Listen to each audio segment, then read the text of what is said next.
रुख करें अगर खबरों का तो सबसे पहले रुख मुंबई का करते हैं। मायानगरी मुंबई में 30 साल बाद ठाकरे परिवार सत्ता से बाहर हो सकता है। इसकी बात इसलिए सामने आ रही है क्योंकि अब बीजेपी तकरीबन वहाँ मेयर बनाने जा रही है और इसका महत्व क्या है ये भी ज़रूर बताना।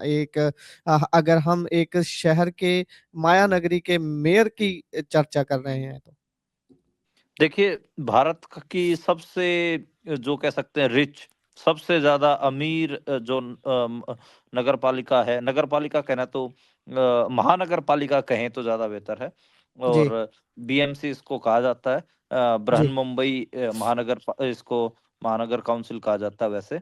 और इसमें 227 सीटें हैं और इसमें 227 सीटों में से 118 सीटों के ऊपर जो अलायंस है एनडीए का, वो आगे चल रहा है, जिसमें बीजेपी अकेले 90 सीटें जीते हुई हैं। तो ये अपन कह सकते हैं कि आज़ादी के बाद पहली बार होगा कि बीजेपी वहाँ पर अपना मेयर बनाएगी। इससे पहले अगर हम बात करें तो 1992 से पहले मुंबई पे लगभग हम कह सकते हैं कि कांग्रेस का ही मेयर रहा। 1992 से लेकर 2022 तक ये 30 साल जो बीते हैं, इस 30 साल में शिवसेना जो है, बेसिकली उद्धव ठाकरे जो गुट है, वो इस सीट के ऊपर कायम रहा है। और अब की बार तो जो ठाकरे बंधु थे, उद्धव ठाकरे और राज ठाकरे, जो कि 2010 के आसपास अलग हो गए थे, वो अब की बार इकट्ठा भी उन्होंने चुनाव लड़ा, लेकिन बात बनी नहीं है। और अभी जो रिजल्ट आ रहे हैं उसमें तो देखकर लग रहा है कि जो बीजेपी है वो आगे निकलती हुई दिख रही है। लेकिन एक जो चीज़ मुझे देखने को मिल रही है, इसमें ये देखने को मिल रही है कि जो शिवसेना है वो आरोप भी लगा रही है। शिवसेना के जो संजय राउत हैं, वो लगातार कह रहे हैं कि 100 से ज़्यादा ऐसे बूथ हैं जहाँ पर वोटें गिनी ही नहीं गई हैं। उनकी जो ये आंकड़े दिखाए जा रहे हैं गलत हैं। तो अब देखना होगा कि कब तक ये आंकड़े गिने जाएँगे। लेकिन अभी के लिए दिख रहा है कि जो बीजेपी है, बीजेपी ने बाजी मारी है और बीजेपी बेसिकली 118 के आसपास जो सीटें हैं वो एनडीए के पास हैं और जो शिवसेना, जो उद्धव ठाकरे गुट है, उसके पास 70 हैं, कांग्रेस के पास 12 हैं। तो अगर हम कांग्रेस और उद्धव ठाकरे की जो शिवसेना उसकी सीटें मिला भी दें, तो भी 82 बनती हैं। 118 बेसिकली बीजेपी एनडीए गठबंधन के पास है। तो अब की बार लग रहा है कि मेयर बीजेपी बनाएगी। पुणे में भी बीजेपी जीती है, ठाणे, नागपुर, नासिक, ये जितने भी वहाँ पर महानगर हैं जहाँ पे अब चुनाव हुए थे 14 तारीख को, उन सब पे कहीं न कहीं जो है वो बीजेपी जीतती हुई नज़र आ रही है। तो ये कह सकते हैं कि जो ठाकरे परिवार है, शिवसेना जी, जो परिवार है, उसके हाथ से मुंबई भी चली गई है। पहले महाराष्ट्र गया और अब मुंबई भी जाती हुई दिखाई दे रही है। जी। इससे आगे अगर हम बढ़ें तो उधर नया विवाद शुरू हो गया है। रेल मंत्री जो हैं वो बंद गला सूट को गुलामी की निशानी बता रहे हैं। इसमें क्या तर्क दे रहे हैं वो इसके साथ? देखिए, भारत की जो रेलवे है, रेलवेज़ में आपने देखा होगा कि जो लग्ज़री ट्रेन्स हैं, जो क्लास 1 ट्रेन्स हैं, उनमें जो कर्मचारी हैं, वो बंद गले के जो कोट पैंट पहनते हुए सर्व कर रहे होते हैं, उसको बैन कर दिया गया है रेलवे से बंद गले को, जो बंद गले का कोट होता है, उसको बैन कर दिया गया है। बेसिकली अगर उसका आप स्टाइल देखेंगे, तो उसे आम तौर पर जोधपुरी स्टाइल का कोट पैंट कहा जाता है, तो उसको बंद कर दिया गया है। बंद गला अपन पंजाबी में, हरियाणवी में बंद गला बोल देते हैं उसको। ਜਿਹੜਾ गोल गले वाला ਹੁੰਦਾ ਗਾ अपने जी, ते अब उसको बंद कर दिया गया है। उसमें रेलवे मंत्री कह रहे हैं कि ये औपनिवेशिक मानसिकता का प्रतीक है। औपनिवेशिक मानसिकता का आप समझ जाइए कि जब जो ब्रिटिशर्स थे वो भारत में आए थे, उनकी गुलामी का प्रतीक इसे बताया गया है। लेकिन आपको पता है कि जो जोधपुरी जो ये सूट है, ये जैकेट है, ये बेसिकली जोधपुर राजघराने के इर्द-गिर्द कहीं न कहीं ये डेवलप हुआ। तो ये एक हिसाब से तो जब मुगल बादशाह थे, उनके समय पे भी जो मुगल बादशाह अकबर थे, उनके दरबार में भी जो जोधपुर का जो शाही परिवार था, वो जोधपुरी सूट पहनकर ही जाता था। तो ये मतलब ब्रिटिशर से इसका क्या लेना-देना, वो समझ में नहीं आ रहा। शायद जो बीजेपी के लोग हैं, वो इतिहास को पढ़ते नहीं हैं ठीक से। मतलब आप परिधानों को भी, जो हमारे पहनने की चीज़ें हैं, उनको भी ये कह रहे हैं कि नहीं-नहीं ये गुलामी का है, ये आज़ादी का है। ये मुझे समझ में आ नहीं रहा। देखिए, अब ऐसे तो वेस्टर्न ड्रेसेस हैं, वो अगर आप ऐसे बात करने लग जाएँगे कि कौन-सी चीज़ कहाँ से आई है, उसको तलाशने शुरू हो जाएँगे। जैसे अब तरबूज है, खरबूजा है, वो हम सबको पता है कि वो अफ़गानिस्तान और जो रेतीले इलाके हैं, वहाँ से आए हैं और ख़ासकर जब मुगल भारत में आ रहे थे, तब वो अपने साथ ये तरबूज, खरबूजे लेकर आए थे। आलू की हिस्ट्री भी अपने को पता है। समोसा भी भारतीय नहीं है, आपको थोड़ा-सा हैरान मैं कर सकता हूँ इस मामले में, आपको पता लगे। तो ऐसे कितनी ऐसी चीज़ें हैं जो भारतीय नहीं हैं, तो कल को उनको आप क्या कहेंगे कि ये तो बाहर वालों की है या फिर ये तो गुलामी की मानसिकता दर्शाती है इसलिए हम छोड़ देंगे, ऐसा होता नहीं है।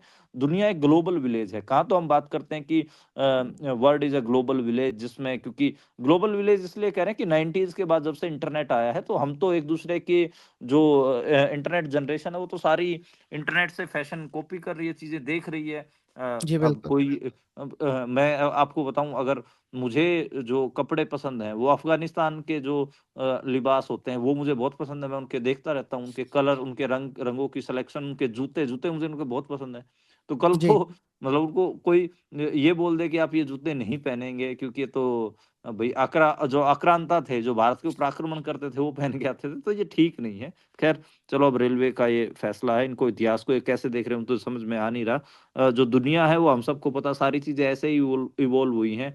किसी देश ने किसी देश से कुछ लिया है, किसी ने कुछ लिया है, जो आदान-प्रदान है, कल्चरल जो आदान-प्रदान वो तो चलते ही रहते हैं। ठीक है कि बहुत सारा समय ऐसा होता है कि जब ऐसा समय रहा है दुनिया में जिसको हम औपनिवेशिक काल कहते हैं, जिसमें जो महाशक्तियाँ थी उन्होंने जो कमज़ोर देश थे उनके ऊपर शासन किया है। लेकिन उस शासन के दौरान हमको पता है कि बहुत सारा आदान-प्रदान हुआ है। अब जो क्रिकेट खेल है, तो वो कौन-सा भारतीय है बताइए? तो क्या जी, वो बिल्कुल, औपनिवेशिक गुलामी का प्रतीक नहीं है? फिर तो बीसीसीआई को बंद कर देना चाहिए और अमित शाह को अपने बेटे जय शाह को बुला लेना चाहिए घर पे। बिल्कुल। वो क्रिकेट की सीट के ऊपर क्यों काबिज़ हैं वो?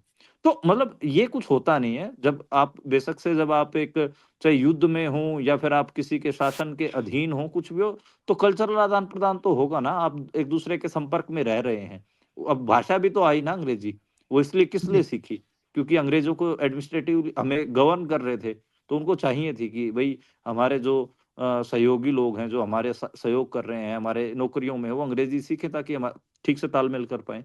तो ये होता नहीं है मतलब मैं तो ये कहूँगा कि आप चाहे कहीं पे खेलने जाएँ, कहीं शासन करने जाएँ, कहीं कुछ भी करें, ये कल्चरल आदान-प्रदान तो होता है। इसको ऐसे गुलामी की मानसिकता बता के आप बैन-वैन करने से होगा कुछ नहीं। जी, बिल्कुल, वो उसमें भी वो एंगल ढूँढ रहे होंगे ना कि कैसे इसमें हम अपना कम्युनल एंगल डाल सकें, शायद ऐसी बात कोई हो।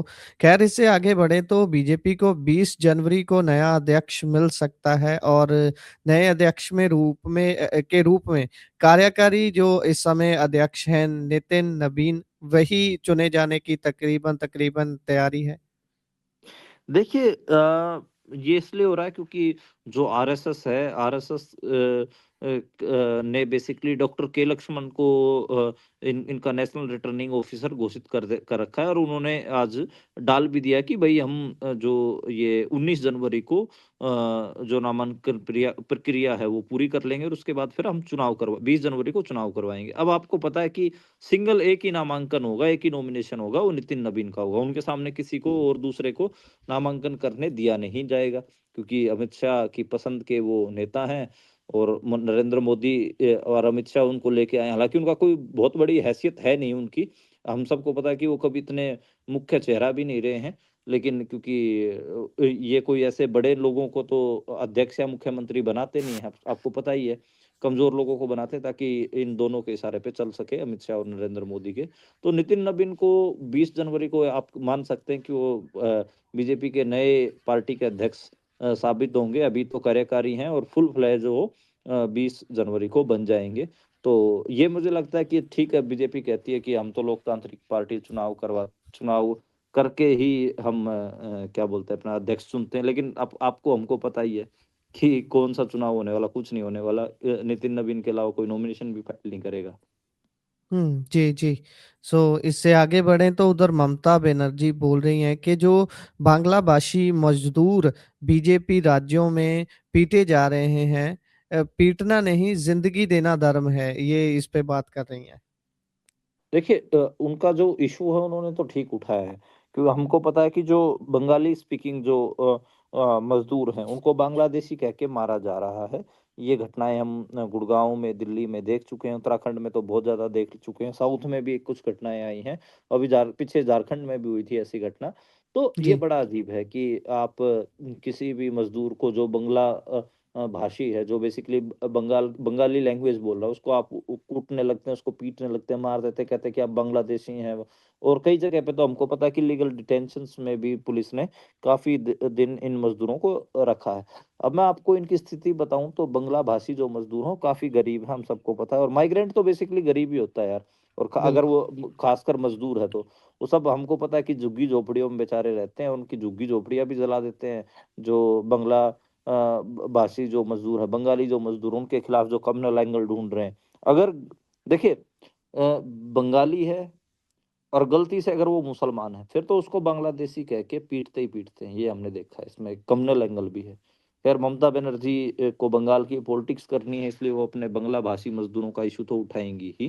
उन्होंने आज सिलीगुड़ी में महाकाल मंदिर का शिलान्यास किया था और वहाँ पर उन्होंने ये बात रखी है, उन्होंने कहा है कि पीटना कोई धर्म नहीं होता, ज़िंदगी देना धर्म होता है। तो मतलब एक हिसाब से उन्होंने मंदिर का उद्घाटन कर रही थी, तो उन्होंने धर्म को भी एक डिफाइन करने की कोशिश की है। 18 एकड़ में वो वहाँ पर मंदिर बनवा रही हैं। ममता बनर्जी को जो लेबलिंग चलती है बंगाल में बीजेपी द्वारा वो यही चलती है कि ये तो मुसलमानों की नेता हैं, ये तो बांग्लादेश से मुसलमानों को यहाँ पर भर रही हैं। इस किस्म के उनके ऊपर आरोप लगते रहते हैं। लेकिन ख़ैर एक बात तो उनकी है कि वो जैसे लालू यादव बिहार में बहुत अच्छे सेकुलर नेता रहे हैं। ममता बनर्जी बिल्कुल दिल से सेकुलर नेता है और वो ना किसी का धर्म देखती, ना किसी की जाति, लड़ने तो बिल्कुल बीजेपी से लड़ रही हैं। मुझे तो देखो लालू यादव का एक तो लालू यादव की ज़िक्र इसलिए आ रहा है क्योंकि मैं जो बाबरी मस्जिद से पहले गिराने से पहले जो बीजेपी ने रथ यात्रा प्लान की थी लाल कृष्ण आडवाणी ने, तो लाल कृष्ण आडवाणी रथ लेके निकल गए थे। एक टोयोटा की का जो ट्रक था उसको रथ जैसा बनवा लिया था और उन्होंने सोमनाथ से वो चले थे। तो उनको कोई भी राज्य के मुख्यमंत्री उनने उनसे पंगा नहीं लिया और जबकि वो जी, सरेआम मुसलमानों के खिलाफ अपने बयानबाजियाँ करते थे। लेकिन उनसे पहली बार अगर किसी ने कोई टकराए थे तो लालू यादव टकराए थे। उन्होंने पटना में उनकी रैली नहीं होने दी थी, उनको गिरफ्तार करके हेलीकॉप्टर से और दिल्ली वापस भेज दिया था। ख़ैर जी, ममता बनर्जी का भी वही जो नौजवान लालू थे वैसा ही जो अंदाज़ है अब दिखने को मिलता है।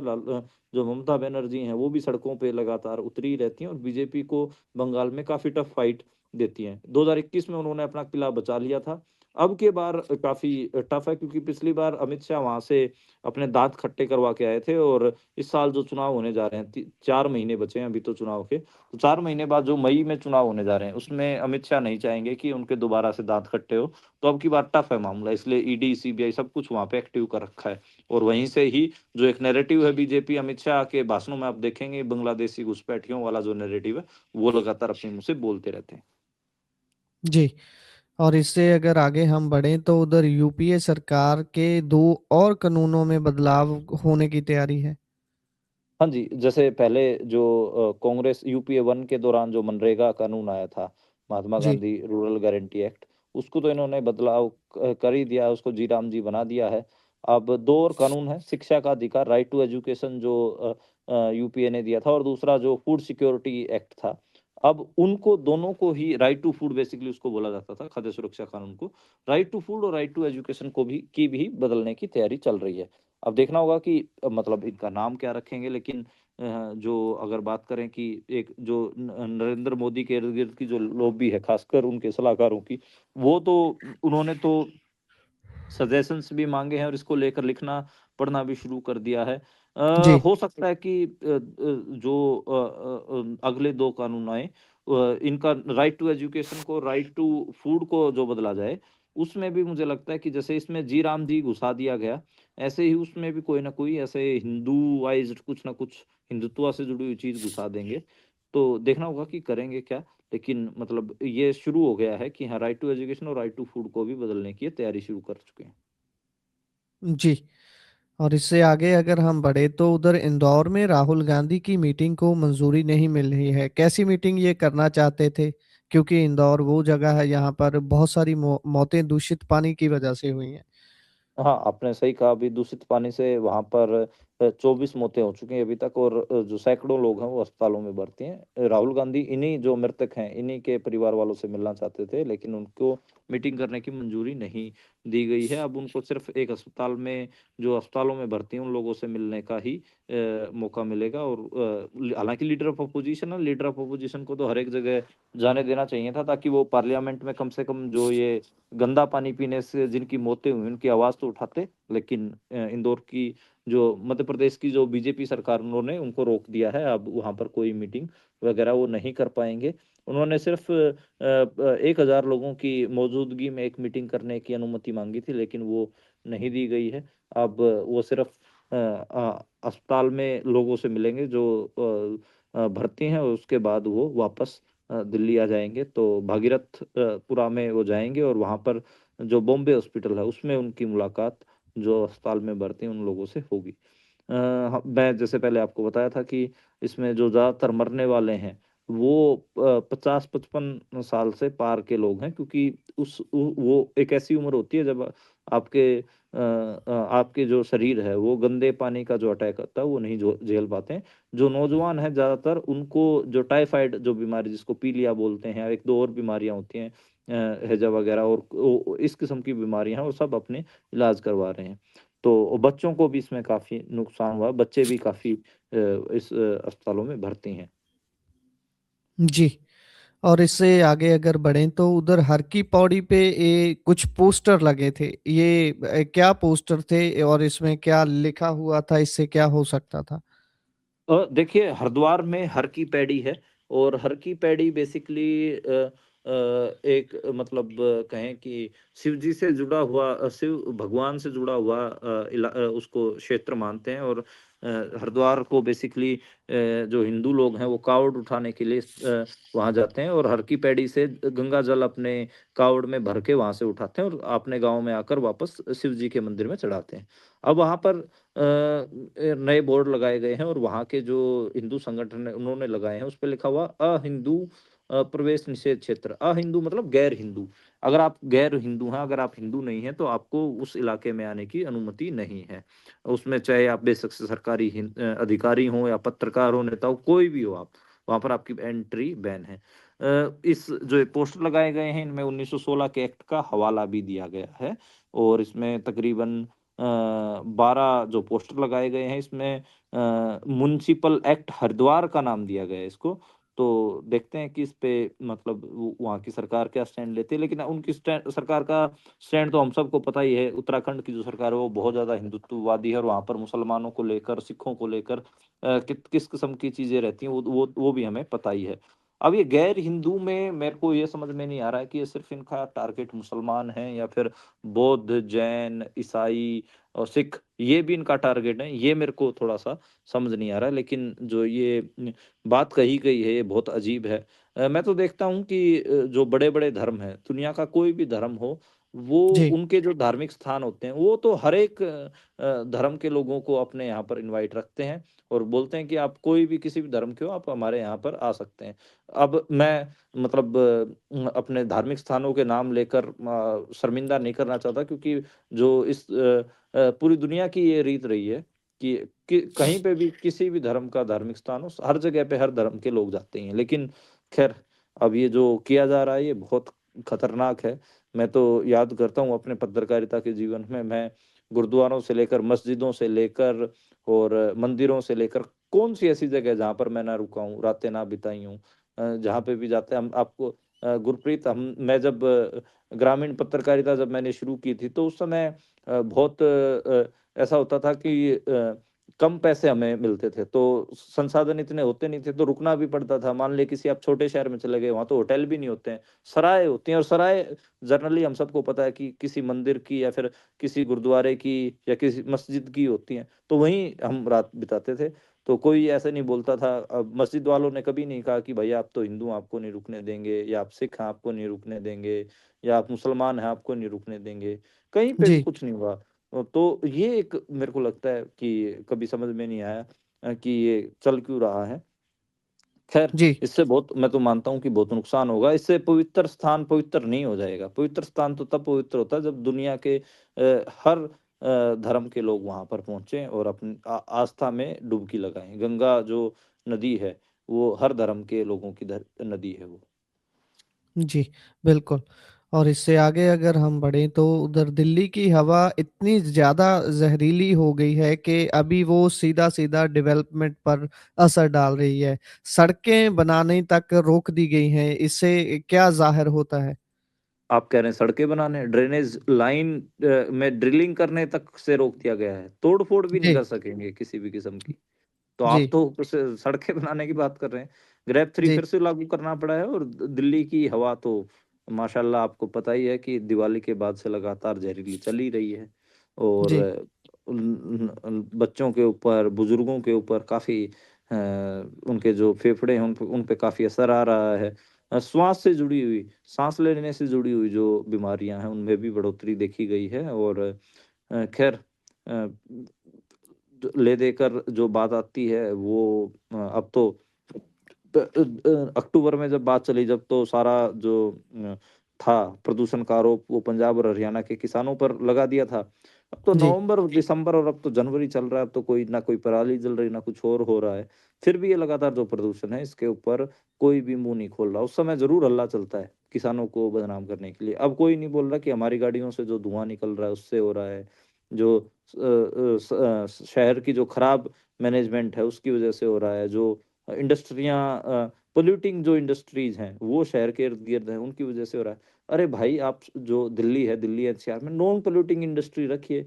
जो ऐसी इंडस्ट्री हैं जो पोल्यूशन फैलाती हैं, उनको दिल्ली से बाहर शिफ्ट कर दीजिए, एनसीआर से बाहर शिफ्ट कर दीजिए। वो आपके अंदर मादा है नहीं। जी। बिज़नेस क्लास के खिलाफ बोलने का मादा है नहीं। ले दे के फिर किसान ही बचते हैं। अब तो खैर किसान पराली अब तो गेहूँ की फसलें तैयार होनी शुरू हो चुकी हैं, तो वो किसानों को भी इसमें विलन नहीं बना सकते हैं। तो ये फँसे खड़े हैं, अब तो कभी ग्रैप 3 लागू करते, ग्रैप 4 लागू करते। ऐसा ही चलेगा जी 3-4 महीने जब तक 2-3 बार अच्छी बारिश नहीं हो जाती, तब तक दिल्ली को प्रदूषण से छुटकारा नहीं मिलेगा। जी, और इससे आगे बढ़ें तो अजय राव बोल रहे हैं कि कांची की जो विरासत है उसको ध्वस्त करने में लगे हुए हैं मोदी और योगी। ऐसी बात वो क्यों बोल रहे हैं? देखिए वहाँ पर आपको पता ही है काशी मतलब बनारस उस वहाँ पर जी, जो नरेंद्र मोदी वहाँ से चुनकर आए हैं और वहाँ पर काशी विश्वनाथ कॉरिडोर बनाने के नाम पर काफ़ी तोड़-फोड़ चल रही है उसमें मैंने आपको जैसे बताया था अहिल्याबाई की मूर्ति भी तोड़ दी गई थी और जो कर्णिका जो घाट था काफ़ी पुराना बताया जाता है उसको भी तोड़ दिया था।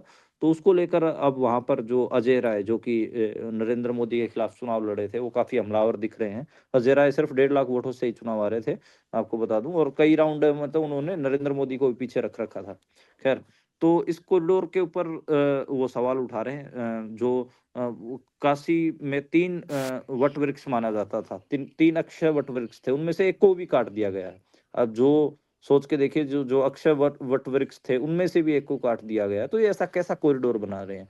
अक्षय राय कह रहे हैं कि यार आप चौड़ीकरण के नाम पर आप कॉरिडोर बनाने के नाम पर वहाँ पे प्राइवेट कंपनियों के मॉल बनवा रहे हैं। इन इन पुरानी धरोहरों को, विरासतों को तुड़वा के, घाटों को तुड़वा के कहाँ तक जायज़ है? तो उनका सवाल तो जायज़ है ही, वो जो वो कर रहे हैं। देखिए, काशी के बारे में हम लोग ख़ासकर मैं अपनी बात करूँ तो मेरे ज़हन में जब मैंने काशीनाथ सिंह का जो काशी का 80 जो पढ़ा था उसके बाद मेरे ज़हन में आया था कि मैं काशी जाऊँ और उसके बाद सनी देओल की जो फ़िल्म थी मोहल्ला 80 वो भी मैंने देखी काफ़ी मज़ाकिया अच्छी फ़िल्म है। उसी नॉवल के ऊपर बेस्ड है और उसके अलावा मैं काशी बनारस में काफ़ी घूमा हूँ और वहाँ की जो संकरी गलियाँ हैं, वहाँ के जो घाट हैं, गंगा नदी वहाँ पर फैलकर बहुत चौड़ी हो जाती है, वो सब मैंने देखा हुआ है। तो काफ़ी सांस्कृतिक तौर पर, धार्मिक तौर पर काफ़ी महत्व वाली जगह है वो। लेकिन अब वहाँ पर डेवलपमेंट के नाम पर जो कुछ किया जा रहा है, तो उनकी हेरिटेज को ही जो हज़ारों साल पुरानी जो हेरिटेज है, उसी को ही ध्वस्त कर रहे हैं लोग। जी। और इससे आगे बढ़ें तो ईरान से भारतीयों को एयरलिफ्ट करेगी सरकार ये कितनी की सच्ची खबर है? देखिए ये तो करना पड़ेगा और ये एक आज तेहरान से दिल्ली एक फ्लाइट पहुँचेगी भी। तकरीबन 10,000 भारतीय जो नागरिक हैं वहाँ पर फँसे हुए हैं। 2500 3,000 के आस-पास तो स्टूडेंट ही हैं। वो आपको पता ही है कि मेडिकल की पढ़ाई करने के लिए वहाँ पर लोग जाते ही हैं, इंडिया के स्टूडेंट जाते ही हैं। तो ख़ैर अब हो ये रहा है कि वहाँ से जो गोलिस्तान यूनिवर्सिटी है, बेहेश्ती यूनिवर्सिटी है और मेडिकल साइंसेज़ की जैसे Tehran university of medical sciences है, वहाँ से जो स्टूडेंट्स हैं उनको निकालना शुरू किया जा रहा है। तो ये बताया बताया गया है कि अब एयरलिफ्टिंग चालू होगी, भारतीयों को वहाँ से निकाला जाएगा। जी। और पंजाब में आज कुछ लोग जो हैं साबका सांसद और एमएलए जो हैं बीजेपी में ज्वाइन किए किए हैं, इसको कैसे देखा जाए? देखो कांग्रेस के जो साबका सांसद हैं, पूर्व सांसद हैं, जगमीत सिंह बराड़, वो बीजेपी में शामिल हुए हैं। इसके अलावा भगवंत मान के जो ओएसडी रहे हैं, ओंकार सिद्धू, वो भी बीजेपी में शामिल हुए हैं। अकाली नेता जो थे चरणजीत बराड़, वो भी पार्टी में शामिल हुए हैं। अब अपन देखें तो लगातार बीजेपी में ज्वाइनिंगों का दौर चल रहा है और लेकिन इसमें बात ये है कि आज भी मेरी किसी से बात हो रही थी, तो मैं मज़ाक-मज़ाक में पंजाब के ही एक सोशल एक्टिविस्ट को बोल रहा था कि भाई ये पंजाब के जो एलीट क्लास है वो बीजेपी की तरफ उसने मुँह क्यों कर रखा है? सारे ही बीजेपी में क्यों भाग रहे हैं? तो हँस के उन्होंने कहा कि एलीट क्लास ही जा रही है, उनके साथ लोग नहीं जा रहे हैं, उनके साथ कोई जा नहीं रहा। मनप्रीत बादल हों, आपको पता सुनील जाखड़ हों और कैप्टन अमरिंदर सिंह हों और कितने ही एक लंबी लाइन पहले भी लगी थी, अब भी लगी हुई है, लेकिन वोटें जो रूरल पंजाब, ग्रामीण पंजाब है उसमें बीजेपी को नहीं मिलेंगी। तो ख़ैर ये एक है मेरे हिसाब से कुछ ना कुछ निकल आया होगा, ईडी-वीडी ने थोड़ा सीबीआई ने धमका दिया होगा, तो ये शामिल हो गए हैं। एक जी, इंटरव्यू में देख रहा था, जो चरणजीत बराड़ हैं, वो उनसे एक पत्रकार हैं, पंजाब के नौजवान पत्रकार हैं, उन्होंने जब कहा कि आपके ऊपर कोई दबाव उन्होंने बोला, "नहीं, नहीं, मेरे ऊपर कोई दबाव नहीं है।" उन्हें उन्हें उस इंटरव्यू का क्रक्स ही ये था कि मेरे ऊपर कोई दबाव नहीं है, मैं तो बिना दबाव के ही जा रहा हूँ। तो ख़ैर, ऐसा तो बीजेपी के ने कोई अपना गेम प्लान भी नहीं दिखाया कि बिल्कुल ही वो पंजाब को डेवलप कर देंगे, ऐसी तो कोई चीज़ भी नहीं दिखी है। फिर भी बीजेपी में ये जो पंजाब के जो एलीट्स हैं, वो शामिल हो रहे हैं। ख़ैर आज जो बीजेपी ने सीएम आवास का भी घेराव किया था, लेकिन जो प्रदेश के अध्यक्ष हैं सुनील जाखड़, अश्विनी शर्मा, रवनीत बिट्टू इन सबको आज डिटेन कर लिया गया और ये सीएम आवास का घेराव नहीं कर पाए। कानून व्यवस्था को लेकर जो आज है वो बीजेपी पंजाब ने घेराव किया था। वैसे आपको एक बात बता दूँ, आपके सूबे में पंजाब में जो जॉइनिंग्स हो रही हैं, जी। वो हमारे हरियाणा के जो सीएम साहब हैं नायब सिंह सैनी, वो करवाने आ रहे हैं। आजकल तो नायब सिंह सैनी पंजाब में काफ़ी इंटरेस्ट ले रहे हैं। तो बिल्कुल, बिल्कुल। हाँ, वो आपको दिखेगा भी 2027 के चुनाव में। हरियाणा के जो बीजेपी के नेता हैं, वो काफ़ी इंटरेस्ट लेंगे और बीजेपी का जो प्लान है पंजाब में, वो बेसिकली उ उ उन्होंने एक ब मैं तो थोड़ा उस एग्ज़ैक्ट लाइन भूल रहा हूँ, टर्म भूल रहा हूँ, लेकिन मैं वो बता रहा हूँ। उन्होंने ये कहा था कि हम तो पंजाब को किनारों-किनारों पर से हम पंजाब के किनारों-किनारों पर ध्यान देंगे। तो जो जी, बॉर्डर्स की जो पंजाब के ऐसी जगहें जो एक हिसाब से आमतौर पर पंजाब की पॉलिटिक्स से अछूती रहती हैं, उनको वो ज़्यादा फ़ोकस करेंगे। जो सेंट्रल पंजाब है जैसे मालवा का जैसे बरनाला, संगरूर, मोगा, ये तो ऐसे ज़िले हैं तो खाँटी मतलब पंजाब पॉलिटिक्स के हिसाब से चलते हैं, ये तो बीजेपी के काबू आएँगे नहीं। उनका कहने का मतलब ये था कि जैसे पठानकोट टाइप इलाका हो गया, रोपड़ टाइप इलाका हो गया, या फिर जैसे हरियाणा के जो थोड़ी बहुत जगह लगती हैं वो हो गया, खरड़ हो गया, डेराबस्सी हो गया, इस किस्म की जो सीटें हैं और जो शहरी सीटें हैं, उनको बीजेपी ज़्यादा फ़ोकस रखेगी। जी। इसी के साथ प्रोग्राम का समय यहाँ समाप्त होता है। आप जुड़े जानकारियाँ साझी की बहुत-बहुत शुक्रिया।